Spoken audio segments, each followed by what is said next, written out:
So this Veterans Day, we honor the courage and sacrifice of America's service members and their families. And one of the best ways to express our gratitude is by helping our veterans make the most of the financial benefits that they have earned.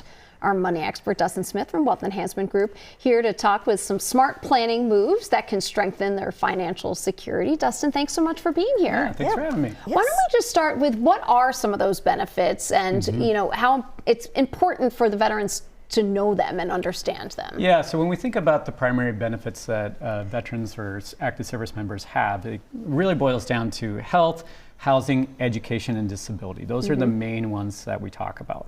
Now, the thing about these things is that they can change over time. So it's hard to really know which ones you are eligible for. So you got to really stay on top of it. So for example, a couple years ago, we had the passage of what they called the PACT Act, which was the Promise to Address Comprehensive Toxics Act. And really what this did is it enabled more people to access VA care for issues that they were having dealing with exposure to toxic materials, such as, let's say, burn pits during the Gulf War or even Agent Orange during Vietnam. So my point is, this is a new benefit that's available to people that, is still affecting people who served 30, 40 years ago. And home loans for veterans, too, is another. Yeah, so if we think about and break it down, let's talk about housing. So one of the best things that's available to folks is VA home loans. Because one of the benefits there is that you can actually get in with very little to no money down, right? So no down payment more than often. There's no private mortgage insurance. There's competitive rates, right? Now there is what they call some funding fees that may be available, but if you are disabled due to something that happened during your time of service, you can actually get some of those funding fees waived. So it's a great way to borrow money for a home. What about the GI Bill? Okay, so the GI Bill can be a little complicated because there's two primary ones we talk about, the Montgomery Bill and then the post 9/11 GI Bill. Both of those can be used to help pay for college, just in slightly different ways. And I believe, my understanding is the Montgomery Bill will eventually be phased out. But the point is about that, it can help you pay for college should you wish to go.